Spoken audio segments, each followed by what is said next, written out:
Join us on Patreon and become part of our journey to uncover history's untold stories.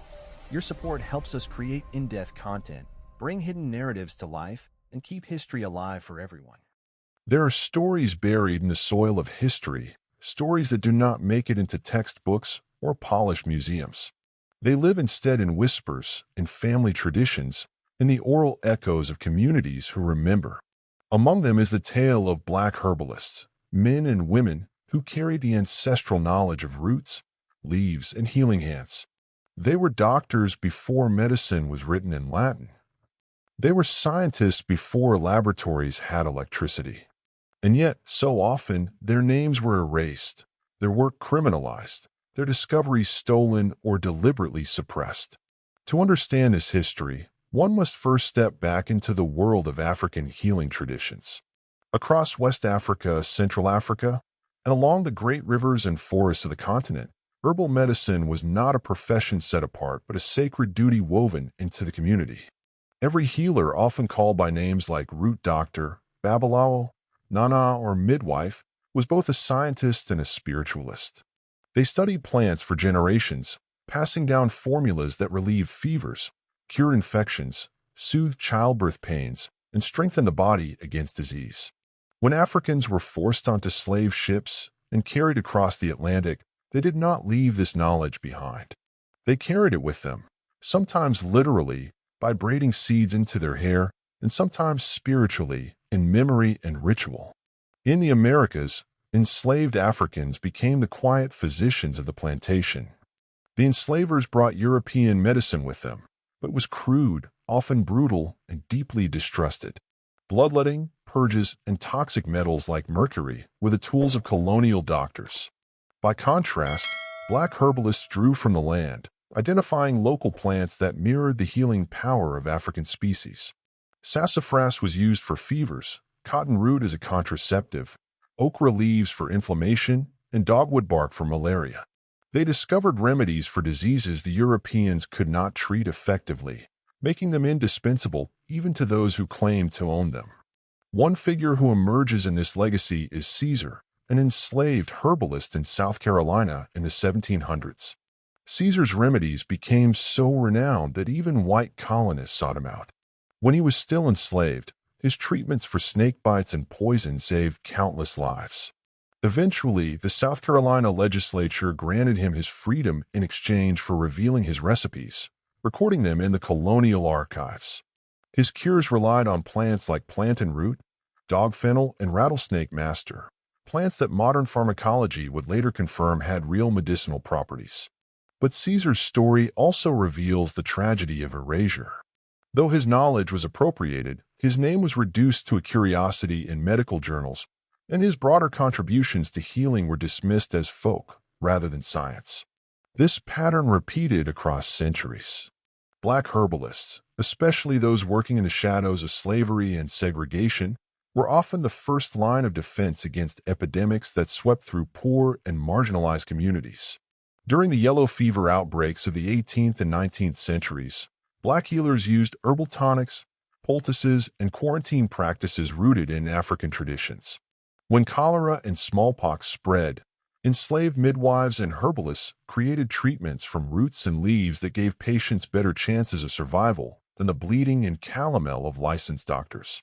Their communities trusted them because their remedies worked. Yet the power of these healers terrified the ruling order. On plantations, enslavers feared that herbalists might use their knowledge not only to heal but to resist. Cotton root bark, for example, was used by enslaved women as a natural contraceptive or abortifacient, granting them agency over their own reproduction in defiance of the slaveholders' economic interest in breeding. Other herbs could be used to induce miscarriages, treat venereal disease, or even poison oppressors. To the white elite, this was not medicine, but rebellion. Colonial laws were passed in the American South that criminalized black people practicing medicine, forbidding them from preparing certain remedies or treating patients outside their communities. In many places, teaching enslaved people to read was illegal, and so was allowing them to access medical texts. Their knowledge, though vast, was forced underground. By the 19th century, as scientific medicine became more institutionalized, black herbalists were increasingly pushed out of legitimacy. The rise of the American Medical Association in 1847 marked a turning point. Only licensed doctors, overwhelmingly white and male, were recognized as practitioners of real medicine. Herbalists, whether black, indigenous, or immigrant, were labeled quacks, charlatans, or dangerous superstitionists. This erasure was deliberate. Herbal medicine was not only effective, it was inexpensive. A root doctor's tonic cost little, but pharmaceutical companies and the new medical profession sought profit and authority. By discrediting and even outlawing traditional healers, they cleared the way for their monopoly. The destruction of black herbal knowledge reached its peak in the early 20th century. Jim Crow laws restricted black access to hospitals, forcing many to rely on herbalists and midwives. These practitioners remained vital, especially in rural communities where no doctor would visit. But state governments began cracking down.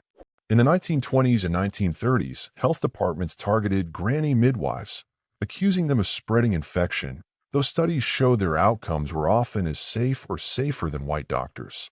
Herbal remedies were banned or dismissed as superstitions. Knowledge that had survived for centuries, through slavery, through Reconstruction, through segregation, was systematically erased. And yet, traces of this legacy survived.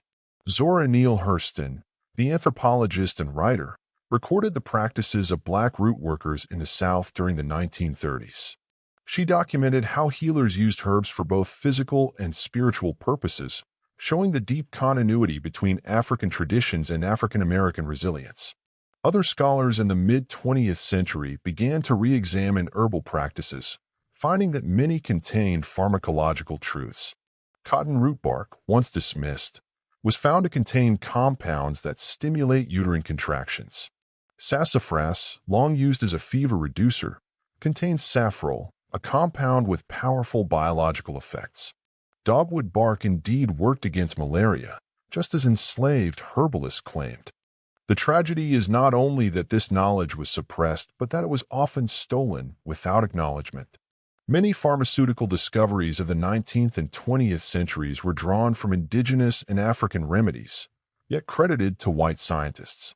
Quinine, derived from cinchona bark, was known to native peoples long before Europeans patented it. Cocaine, morphine, and digitalis were all synthesized from plants that had been used in traditional medicine for generations. The story of black herbalists is thus not just one of loss but of theft, where their labor and wisdom were appropriated while their names were erased. In recent decades, there has been a revival of interest in African American herbal traditions.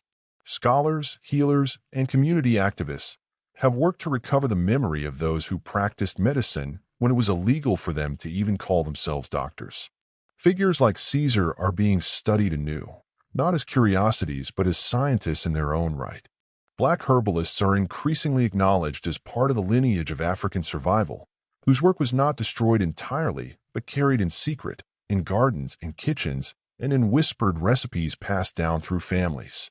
The story of the black herbalist who saved lives, only to see his or her work destroyed, is not a single biography, but a collective one.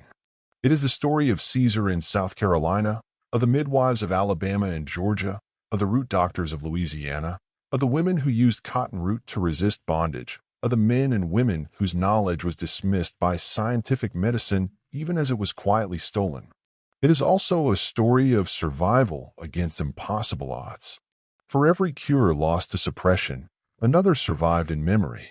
For every healer silenced, another whispered to their children, "This leaf heals, this root protects, this seed saves life."